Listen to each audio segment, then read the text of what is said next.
विपक्ष जब कुछ नहीं पाता है तो केवल ईवीएम ईवीएम ईवीएम ईवीएम चिल्लाता है। और इसको कहा जाता है खिसियानी बिल्ली खंभा नोचे।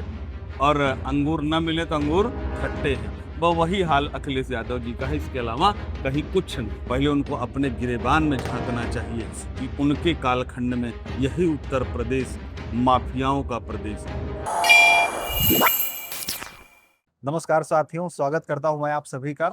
अभी हमारे साथ हैं प्रतापगढ़ के भाजपा जिला अध्यक्ष आशीष कुमार श्रीवास्तव जी। आपका बहुत बहुत स्वागत है हमारे चैनल में। धन्यवाद आलोक जी। कि आपको क्या लगता है कि ये ईवीएम सिर्फ हार पचाने का बहाना है या फिर वास्तव में ईवीएम में कुछ ऐसा है जिससे लोकतंत्र खतरे में है? पूरी तरीके से विपक्ष जब कुछ नहीं पाता है तो केवल ईवीएम ईवीएम ईवीएम ईवीएम चिल्लाता है। और इसको कहा जाता है खिसियानी बिल्ली खंभा नोचे। और अंगूर न मिले तो अंगूर खट्टे हैं। वही हाल अखिलेश यादव जी का है, इसके अलावा कहीं कुछ नहीं। बंगाल चुनाव के बाद जी, अखिलेश यादव पूरी तरीके से हताश और निराश है। और अब उनको कुछ समझ में नहीं आ रहा, उनका पूरा धरातल खसक गया है। और कई बार से वो लगातार कहीं उनको जनता तवज्जो नहीं दे रही है।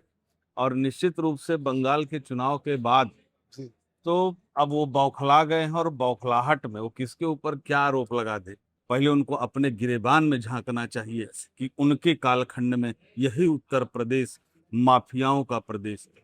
यही उत्तर प्रदेश में महिलाओं के साथ दिन दहाड़े दुष्कर्म किया जाता था। यही प्रदेश है जहां पर व्यापारी सुरक्षित नहीं थे। आज उत्तर प्रदेश उत्तम प्रदेश बन रहा है। आज चाहे जिस भी क्षेत्र में हो, उत्तर प्रदेश को बड़ी ही श्रद्धा और उसके साथ से लोग देखते हैं। और यहाँ के प्रशासन को, आदरणीय योगी आदित्यनाथ जी को लोग बड़े ही श्रद्धा के साथ पूजते हैं कि यहाँ पर क्या लॉ एंड ऑर्डर है। आप भी आलोक जी यहीं रह रहे हैं, कहीं जाते होंगे। आज योगी जी की जो टीआरपी पूरे देश में है, वो निश्चित रूप से ऐसा मुख्यमंत्री पूरे भारत में कोई नहीं। जब बंगाल हार गए तो अब उत्तर प्रदेश में तो निश्चित रूप से उनको समझ में आ रहा है कि अब हम 2047 तक कभी सत्ता में नहीं आने वाले हैं। और निश्चित रूप से वो उनको अपने संगठन को, अपनी चीजों को मजबूत चुस्त दुरुस्त करना चाहिए। इस तरीके के आरोप नहीं लगा। अब आप बताइए कि हमारे राष्ट्रीय अध्यक्ष नए नए बने नितिन नवीन जी, नवीन अध्यक्ष नितिन नवीन हुए। जी, और उनके नेतृत्व में पहला चुनाव हुआ। और पहले चुनाव में जहां कभी आजादी के बाद से आज तक कमल नहीं खिला था, जी। वहां पर कमल खिलाने का काम हमारे नितिन नवीन जी ने किया। तो भाजपा ऐसे लोगों को चुन करके राष्ट्रीय अध्यक्ष और प्रदेश अध्यक्ष बनाती है। तो क्या लगता है जैसे कि यहाँ की 7 विधानसभा सीटों में अभी तो इकलौते आपके भाजपा के विधायक, सदर विधायक जी हैं, बाकी गठबंधन के एक हैं विश्वनाथगंज के। तो क्या इन सातों में आपका क्या स्ट्राइक रेट रहने वाला है जिले में? देखिए आलोक जी, मैं आपको पूरी तरीके से आश्वस्त करना चाहता हूँ जी, कि Bharatiya Janata party cadre based party है, कार्यकर्ता आधारित पार्टी।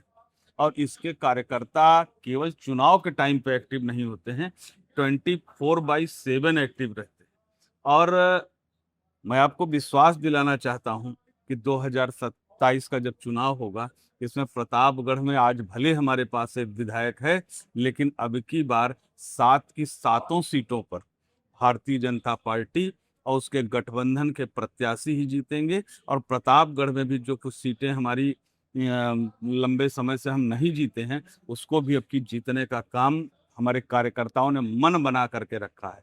और उसका उदाहरण भी आपको बताना चाहूंगा। जी, ये जो 3 सीटें हम नहीं जीते, पहले उनके आप अंतर देखिए कितना अंतर रहा करता था। और अभी 2024 में इसके पहले हमने उस अंतर को घटाने का काम किया।